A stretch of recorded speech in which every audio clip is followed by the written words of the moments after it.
Hello students, this is Atul sir presented before you all bringing a new chapter from grammar.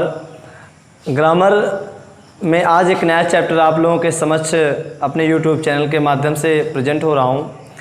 दोस्तों, मेरे YouTube पर tense और parts of speech से संबंधित lecture पड़े हुए हैं और उम्मीद है कि आप लोगों ने उसको स्टडी किया होगा और अच्छे से उसको अंडरस्टैंड भी किया होगा। आज मैं आप लोगों को अपने YouTube चैनल के माध्यम से ग्रामर का जो बेस, जो एक महत्वपूर्ण चैप्टर, वैसे तो कई सारे चैप्टर जो महत्वपूर्ण हैं, इम्पोर्टेंट हैं, लेकिन जो आज चैप्टर में पढ़ाने जा रहा हूँ वो नरेशन है ना। नरेशन बहुत बड़ा चैप्टर भी है और बहुत इंटरेस्टिंग चैप्टर भी है ना। बस आप लोगों को 20 मिनट के अंदर नरेशन का जो बेस है वो आप लोगों को मैं बताने का प्रयास करूंगा। ठीक है, किसी भी चैप्टर को अगर हमें समझना है तो सबसे पहले उस चैप्टर के बेस को हम समझ लें तो वो चैप्टर हमारे गिरफ्त में हमारे अंडर में आ जाएगा। ठीक है ना।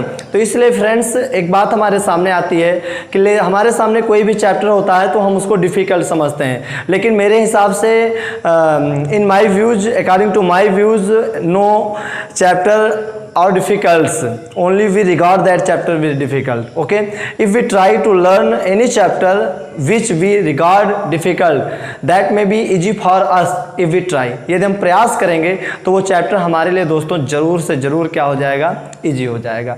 तो आज उसी ग्रामर से एक नया चैप्टर आपके सामने है, नरेशन। नरेशन का अर्थ होता है कथन। आप जानते हो, यू नो, बातचीत हमेशा दो लोगों में होती है। बातचीत हमेशा दो लोगों में होती है, अकेले में कोई बातचीत नहीं कर सकता है। ठीक है, अकेले में कोई बातचीत नहीं कर सकता है, बातचीत हमेशा दो लोगों में होती है। तो जब दो लोगों में बातचीत होती है तो एक स्पीकर होता है और एक होता है लिसनर। सपोज दैट मैं आपको स्पीक कर रहा हूँ और आप लोग क्या लिसनर की तरह उसको समझ रहे हैं। ठीक है ना। तो बातचीत हमेशा बिल्कुल बेस है। समझिए, नरेशन क्या है, बातचीत बिल्कुल ऐसे चालू कर, बातचीत हमेशा दो लोगों में होती है। ठीक है, अब हमें जानना चाहिए कि नरेशन कहाँ से लिया गया है, नरेशन का अर्थ क्या है, नरेशन का भावार्थ क्या है। जब हम ये समझ लें तो शायद हमारे लिए कोई प्रॉब्लम नहीं होगी। ठीक है, चलिए देखते हैं।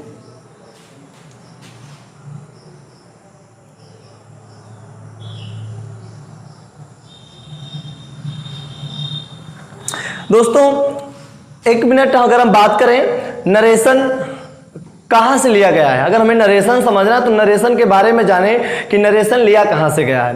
तो नरेशन जो वर्ड है ये नैरेट शब्द से लिया गया है। कहाँ से लिया गया है, नैरेट शब्द से। और नैरेट का अर्थ क्या होता है, कहना। तो सबसे पहले जानिए नरेशन क्या है। नरेशन का शाब्दिक अर्थ कथन होता है। नरेशन का शाब्दिक अर्थ कथन होता है। नरेशन शब्द की उत्पत्ति नैरेट शब्द से हुई है। नरेशन शब्द की उत्पत्ति नैरेट, NARRATE, नैरेट। तो नरेशन की उत्पत्ति कहाँ से हुई है दोस्तों, नैरेट शब्द से हुई है। नरेशन शब्द की उत्पत्ति नैरेट शब्द से हुई है और नैरेट शब्द का अर्थ होता है कहना, कथन, है ना। यानी कि टू से आर टू स्टेट, टू से कहना और ट्विस्टेड का मतलब भी क्या होता है, कहना। तो नरेशन की उत्पत्ति कहाँ से हुई है, नैरेट शब्द से। नैरेट का अर्थ क्या होता है, टू से अर्थात कहना, टू स्टेट। ओके, तो यानी कि नरेशन का अर्थ क्या होता है, कहना या अर्थात कथन। अब नरेशन शब्द की उत्पत्ति कहाँ से हुई है, नैरेट शब्द से। नैरेट शब्द का अर्थ क्या होता है, टू से अर्थात कहना, टू स्टेट अर्थात कहना। ओके, अब देखिए नरेशन को हम और शब्दों में व्यक्त कर सकते हैं। ठीक है, डिक्लेरेशन, DEC, डिक्लेरेशन। ठीक है, असर्शन, ASSERTION, स्टेटमेंट,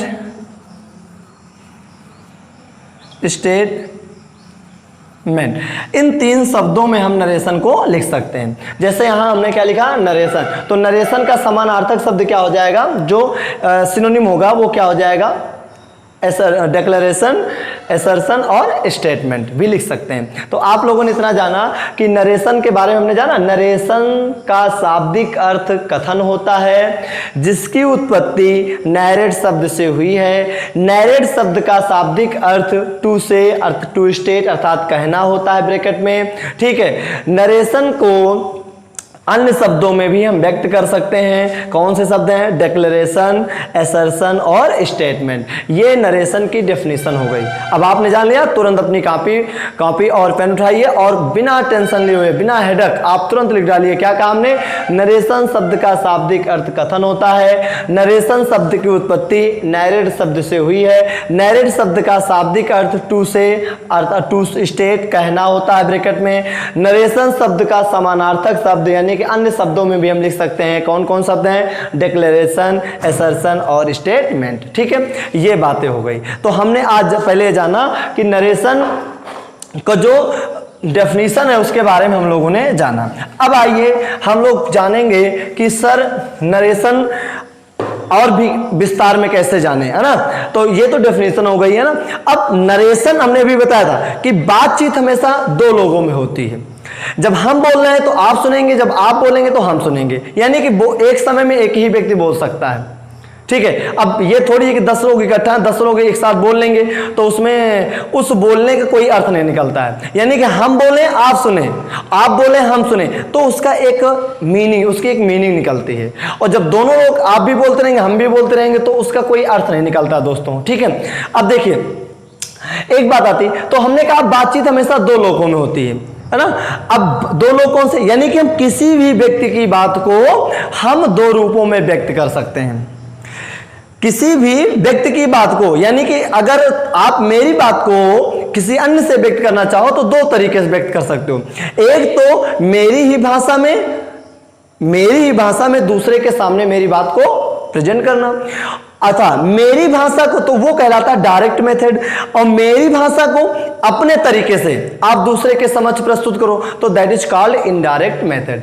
तो दो मेथड होते हैं। किसी भी व्यक्ति के, किसी भी स्पीकर के लेक्चर को, स्पीच को अगर हमें क्या करना, एक्सप्रेस करना है तो उसके दो मेथड है। एक है डायरेक्ट मेथड और एक है इनडायरेक्ट मेथड, ठीक है। तो डायरेक्ट मेथड में हम किसी भी स्पीकर की बात को हम जैसे के मतलब जैसे को तैसा कि हूबहू किसी के सामने, स्पीकर के ही भाषा में किसी के सामने हम प्रेजेंट कर दें, ठीक है। लेकिन इनडायरेक्ट मेथड क्या है? किसी भी स्पीकर की बात को हम अपनी तरीके से जब हम दूसरे के समझ प्रस्तुत करते हैं, थोड़ा घुमा देते हैं, थोड़ा चेंज कर देते हैं, तो वो कहलाता है इनडायरेक्ट मेथड। अब आपके सामने हम लिखने जा रहे हैं तो किसी भी, देखो इसको तुरंत लिख दीजिए, नोट में लिखा जाएगा, किसी भी व्यक्ति के बात को, है ना, या इंग्लिश में लिख सकते हो, वी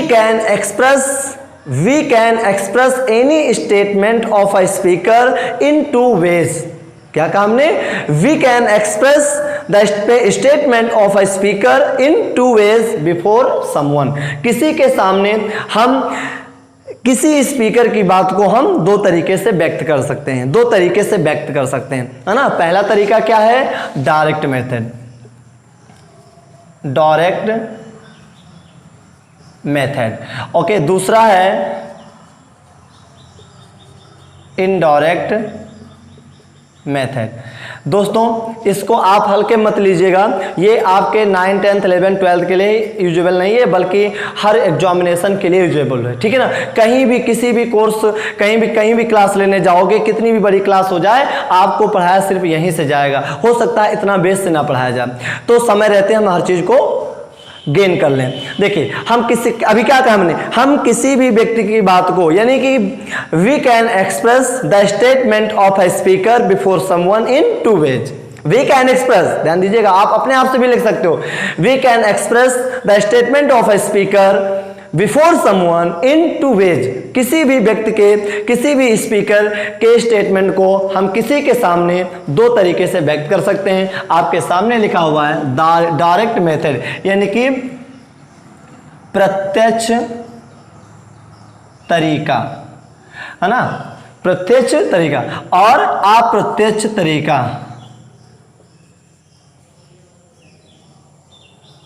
अप्रत्यक्ष तरीका, यानी कि हम डायरेक्ट नरेशन भी लिख सकते थे और इनडायरेक्ट नरेशन भी लिख सकते थे। बट फ्रेंड्स यहाँ पर एक बात हमने आई, थोड़ा सा चेंज कर देते हैं हम लोग, तो डायरेक्ट मेथड और इनडायरेक्ट मेथड, यानी कि हम किसी भी स्पीकर की बात को हम दो तरीके से व्यक्त कर सकते हैं। नंबर 1 डायरेक्ट मेथड प्रत्यक्ष विधि के द्वारा, यहाँ विधि भी लिख सकते हो, इनडायरेक्ट मेथड अप्रत्यक्ष विधि के द्वारा। अब देखो एक बात जानिए, अब डायरेक्ट मेथड क्या है? डायरेक्ट मेथड क्या है, यानी कि इजी लैंग्वेज में समझे, किसी भी स्पीकर के स्टेटमेंट को किसी दूसरे के सामने, फिर से सुन लीजिए, किसी भी स्पीकर के स्टेटमेंट को किसी दूसरे के सामने स्पीकर के ही लैंग्वेज में व्यक्त करना ही डायरेक्ट मेथड कहलाता है।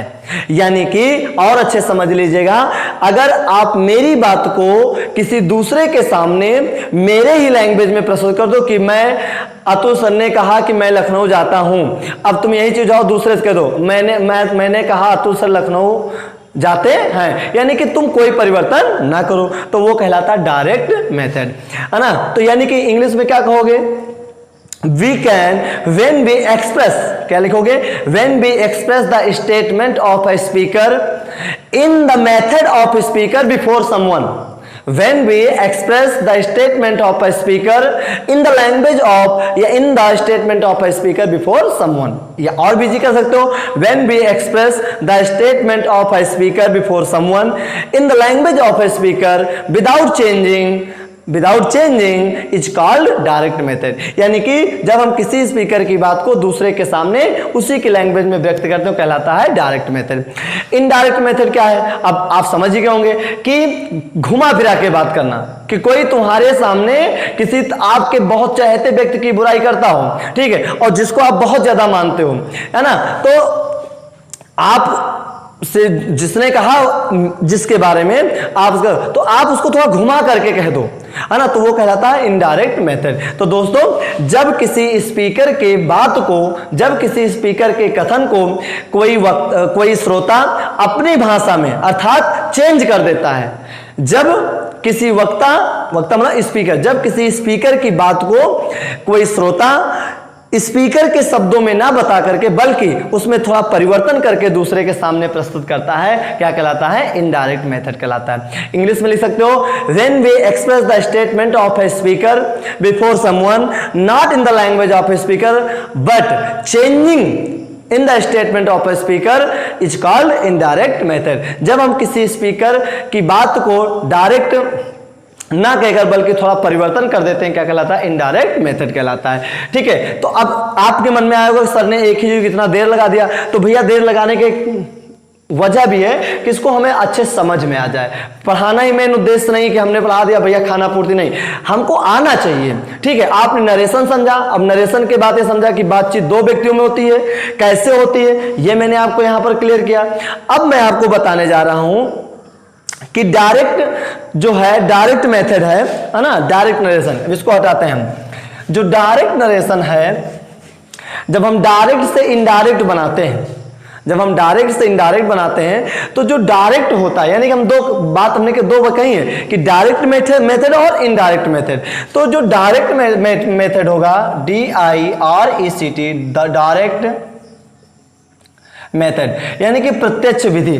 आप जानते हो इसमें एक पार्ट होता है रिपोर्टिंग वर्ब,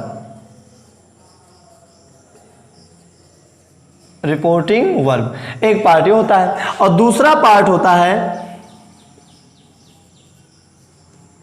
रिपोर्टेड स्पीच। देखिए, अब आपके सामने अभी ये नहीं समझना है सर ने ये क्या लिख दिया। अब एक सेंटेंस आपको हम देने जा रहे हैं, जैसे He said to me,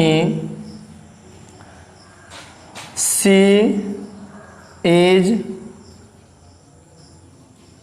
writing a letter, full stop and comma close. अब दोस्तों यहां पर एक बात हमारे सामने आई, दो पार्ट अभी बताया, देखो रिपोर्टिंग वर्ब और रिपोर्टेड स्पीच, यानी आपको भी समझ में आ गया होगा कि ये ही सेड टू मी क्या है, रिपोर्टिंग वर्ब है, और she is writing a letter क्या है, रिपोर्टेड स्पीच है। तो रिपोर्टिंग वर्ब को हम लोग शॉर्ट फॉर्म में RV कह देते हैं, और रिपोर्टेड स्पीच को शॉर्ट फॉर्म में RS कह देते हैं। इसको रिपोर्टिंग वर्ब और इसको रिपोर्टेड वर्ब भी कह सकते हो। ठीक है, अब एक बात सामने कि सर इसमें क्या हम समझे, कैसे समझे? ठीक है, दो पार्ट, अब यहाँ कामा इनवर्ट कामा भी लग गया, यहाँ इनवर्ट कामा क्लोज हो गया। तो भाई देखिए ये कोई नई बात नहीं है, पंक्चुएशन मार्क के अंतर्गत आता है और पंक्चुएशन मार्क बहुत मायने रखता है इंग्लिश से, खासकर जो तैयारी कर रहे हैं। ठीक है, तो he said to me reporting verb. अब देखिए कभी हम रिपोर्ट करते हैं, जब हम रिपोर्ट करते हैं थाने में तो वहां पर रिपोर्ट करते हैं कि हम अपनी समस्या को बताते हैं और जब पुलिस उस पर एक्शन लेती है तो ये थाने का एक्शन होता है, कोतवाली का एक्शन होता है कि वो क्या एक्शन ले रहा है। ठीक है, तो रिपोर्टिंग वर्ब का मतलब यहां पर जैसे बेटा होता है कि स्पीकर यहां पर कौन है, इसमें समझिएगा, स्पीकर यहां पर कौन है, ही क्या है, स्पीकर है, SPEAKER स्पीकर है, सेड क्या है, रिपोर्टिंग वर्ब है, टू क्या है, प्रीपोजिशन है, मी क्या है, ऑब्जेक्ट अर्थात लिसनर है। ठीक है, तो यानी कि रिपोर्टिंग वर्ब में भी कई पार्ट हो गए, ही स्पीकर, सेड आपका रिपोर्टिंग वर्ब जिसको मेन वर्ब कहते हो, टू प्रीपोजिशन, मी आपका ऑब्जेक्ट बन गया। ठीक है, एक बात हमारे सामने आती है, तो रिपोर्टिंग वर्ब है क्या, ये तो जानो। तो दोस्तों एकदम इजी लैंग्वेज में हम कह सकते हैं रिपोर्टिंग वर्ब वह वर्ब है जिसमें वक्ता अपनी बात को कहना प्रारंभ करता है। समझ में आ गया?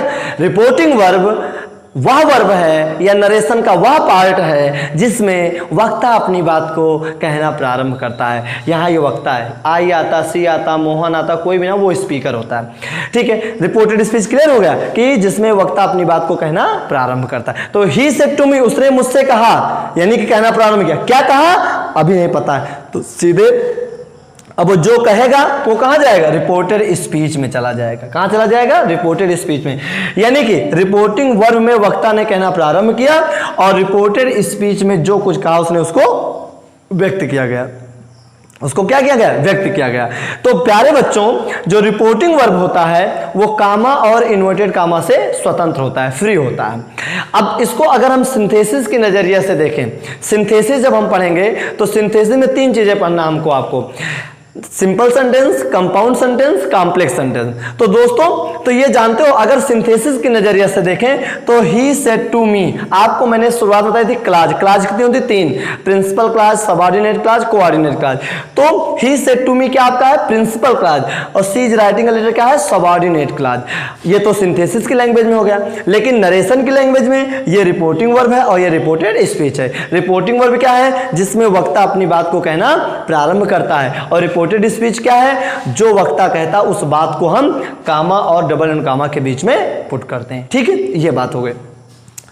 अब बात आई थी डायरेक्ट और इनडायरेक्ट की। ये तो डायरेक्ट मेथड हो गया ना, तो डायरेक्ट में दो पार्ट हुए, he said to me reporting verb और सी इज राइटिंग लेटर क्या है, रिपोर्टेड स्पीच। यानी कि इजी लैंग्वेज में जो कामा इनवर्ट कामा से स्वतंत्र होगा वो रिपोर्टिंग वर्ब, और जो कामा इनवर्ट कामा के अंतर्गत होगा वो रिपोर्टेड स्पीच। इसको समझ लिया कि रिपोर्टिंग वर्ब में वक्ता अपनी बात को कहना प्रारंभ करता है और रिपोर्टेड स्पीच में जो वक्ता कहता है उस बात को यहां पर व्यक्त किया जाता है। ठीक है, तो ही सेड टू मी, उसने मुझसे कहा, तो इसका स्टेटमेंट क्या है, He is writing a letter, यानी कि उसने मुझसे कहा, तो क्या कहा, ही का स्टेटमेंट क्या है कि वह पत्र लिख रही, ये डायरेक्ट है।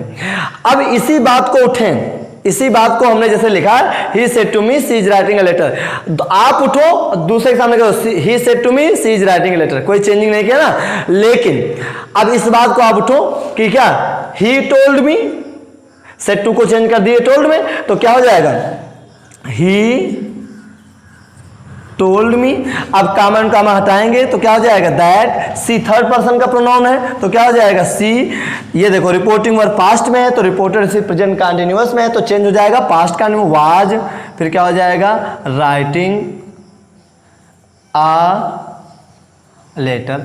ठीक है, तो ये बेटा हो गया इनडायरेक्ट मेथड। देखिए कैसे पता लगा, सेड टू को चेंज कर दिया आपने टोल्ड में, टू हट गया। ठीक है, कामा एंड कामा की जगह आपने दैट का इस्तेमाल कर दिया, कामा एंड कामा हट गया। ठीक है, इज की जगह आपने वाज का इस्तेमाल कर दिया और यहाँ एंड कामा जो क्लोज था वो भी फुल स्टॉप लग गया। ठीक है, तो इसको कहते हैं इनडायरेक्ट मेथड। तो जिसमें परिवर्तन कर दिया जाए वो इनडायरेक्ट मेथड है, और जो हूबहू किसी के सामने वैसे लिख दिया जाए वो डायरेक्ट है। मुझे उम्मीद है कि आप लोग समझ गए होंगे। तो ग्रामर का बेस क्या समझा, नरेशन का, नरेशन क्या है समझा, नरेशन कहां से लिया गया है, कितने तरीके से व्यक्त किया था, दो तरीके से। रिपोर्टिंग वर्ब क्या है, रिपोर्टेड स्पीच क्या है। ठीक है, अब ये समझाया गया है ना, डायरेक्ट क्या है, इनडायरेक्ट क्या है, ये समझाया गया। अब आइए हम आपको बताते हैं कि डायरेक्ट से इनडायरेक्ट बनाने के नियम क्या हैं। बस यही पढ़ा करके आज हम अपने चैप्टर को क्लोज कर देंगे। ठीक है, आज की क्लास में मैं इतना पढ़ाऊंगा कि आप लोग घर बैठे और बढ़िया आहिस्ता आहिस्ता उसको यूज कर सकें, पढ़ सकें। अब एक रूल है, डायरेक्ट से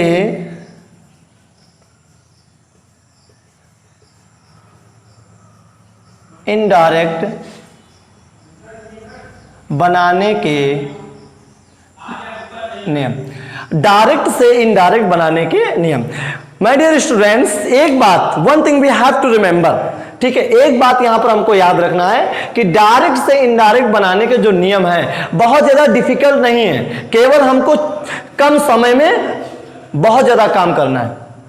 बस 2 मिनट, कम समय में बहुत ज्यादा काम करना है। तो डायरेक्ट से इनडायरेक्ट बनाना है तो एक बात याद रखना कि अगर से टू होगा, सेज टू होगा और या सेट टू होगा। एक बात याद रखना भैया, इस पॉइंट को ना डिलीट करना। अगर से टू के बाद कोई ऑब्जेक्ट आ जाए, सेज टू के बाद कोई ऑब्जेक्ट आ जाए, सेट टू के बाद कोई ऑब्जेक्ट आ जाए, तो आप से टू को चेंज कर दोगे टेल में, सेज टू को टेल्स में और सेट टू को टोल्ड में। बात समझ में आ गई? अगर सेट टू के बाद ऑब्जेक्ट होगा तो टेल में, सेज टू को टेल्स में, सेट टू को टोल्ड में। अब एक और कंडीशन है, अगर इनके बाद देखिए से टू मतलब से, सेज या सेड के बाद टू लगकर कोई ऑब्जेक्ट ना आए तो आप कान खोल कर सुन लीजिए, ये रूल है कि अगर से, सेज, सेज अर्थात ये सब तीनों रिपोर्टिंग वर्ब हैं, इन अरे एक दूसरे के संपूरक ही तो हैं, ये प्रेजेंट फॉर्म है, पास्ट फॉर्म, ठीक है, इनके बाद अगर कोई ऑब्जेक्ट ना आ जाए तो ये बहुत बड़ा रूल है कि आंख मूंद कर से को एज इट इज लिख देंगे, सेज को एज इट इज लिख देंगे, सेड को एज इट इज लिख देंगे। अगर ऑब्जेक्ट है तो ये आपके सामने से चेंज होगा। ठीक, ये तो पहला रूल हो गया। ठीक, अगर say to, says to, said to में आएगा तो टेल में, टेल्स में, टोल में बदलेंगे। अब दूसरा रूल ये कहता है कि अगर कामा इनवर्ट कामा लगता है, मान लीजिए कामा और इनवर्ट कामा लगता है, कामा इनवर्ट कामा लगता है, तो आप क्या करोगे? अफर्मेटिव बनाने के लिए आप किसका इस्तेमाल करोगे? दैट का। किसका इस्तेमाल करोगे? दैट का। कामा इनवर्ट कामा हटाने के लिए आप क्या इस्तेमाल करोगे? दैट का। तो एक जो प्रॉब्लम थी वो प्रॉब्लम भी क्लियर हो गई कि दैट का इस्तेमाल करेंगे। अब एक बात सामने आती है कि जब दैट का इस्तेमाल करेंगे तो रिपोर्टिंग वर्ब भी हम जान गए कि अगर ये होंगे तो ये बदल जाएगा, अगर कॉमन कॉमन, भाई कॉमन कॉमन लगेगा ही चाहे वो जो भी हो, तो दैट का इस्तेमाल करेंगे। अब रिपोर्टेड स्पीच की बात आती है तो रिपोर्टेड स्पीच के बारे में आपको चिंता करने की आवश्यकता नहीं है, वो रूल हम बढ़ाएंगे, अभी एक एक रूल हम उसके हम अलग बताएंगे, ये तो हमको बता रहे हैं कैसे कैसे इस्तेमाल करना है। अच्छा, तीसरा रूल क्या कहता है कि कामा और इन्वर्टेड कामा को हटा दिया जाता है, कामा और इनवर्ट कामा को हटा दिया जाता है, उसकी जगह क्या लगाया जाता है? फुल स्टॉप लगाया जाता है। ओके दोस्तों, तो चलो ये बात भी सामने आ गई। अब एक बात और भी हमारे सामने आती है, इतना आप लोग समझ गए, रफ कर दें, है ना, ये भी समझ गए, ये दैट का इस्तेमाल, कामा एंड कामा हट जाएगा, फुल स्टॉप लगेगा। चलिए अब आते हैं हम लोग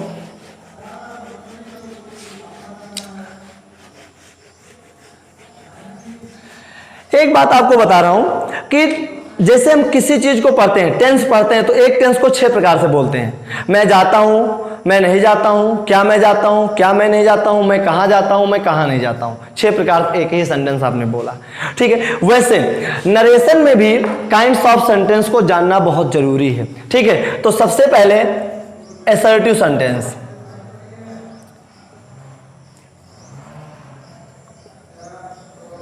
assertive sentence. Number 2, assertive sentence के 2 भाग होते हैं, आपको बताया गया, अफर्मेटिव और निगेटिव। फिर interrogative sentence,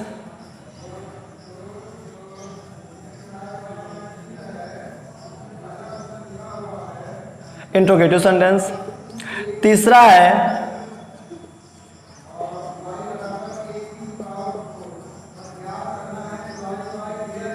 imperative sentence.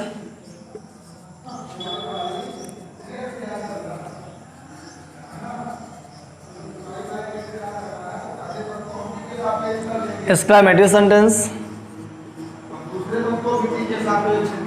Optative sentence. ये 6 प्रकार से आपको सेंटेंस नरेशन में पढ़ना है। इसको कहते हैं विध सूचक वाक्य, यानी कि 2 प्रकार के होते हैं, अफर्मेटिव और निगेटिव। इंट्रोगेटिव मतलब प्रश्नवाचक वाक्य 2 होंगे, एक SR नो आंसर टाइप, एक WH टाइप। इंपरेटिव मतलब आदेशात्मक वाक्य, एक्सक्लेमेटरी विस्मयादिबोधक वाक्य, ऑप्टेटिव सेंटेंस इच्छा सूचक वाक्य। ठीक है, तो ये बातें यहां पर क्लियर हो जाती हैं कि नरेशन को 6 प्रकार से, ये जो सेंटेंस हैं, ये जो टेंस मतलब सेंटेंस के प्रकार हैं, इतने प्रकार से हमको समझना है। ठीक है, उसके बाद नरेशन के रूल क्या है, दैट का इस्तेमाल करेंगे, सेज टू को टेल्स में, से टू को टेल में, और सेड टू को टोल में चेंज करेंगे। कनेक्टिव वर्ड क्या लगाएंगे, दैट लगाएंगे। अब एक बात हमारे सामने आती है कि जब रिपोर्टिंग वर्ड प्रेजेंट में हो या फ्यूचर में हो तो रिपोर्टेड स्पीच में कोई परिवर्तन नहीं करेंगे। ये रूल कल लेकर के हम प्रस्तुत होंगे। ठीक है, फिलहाल आज के लिए इतना ही, आप देखते रहिएगा पूरा। कहीं प्रॉब्लम है तो कमेंट बॉक्स में जाकर के कमेंट करें, और कहीं प्रॉब्लम तुरंत क्लियर करेंगे, उस प्रॉब्लम को तुरंत क्लियर किया जाएगा।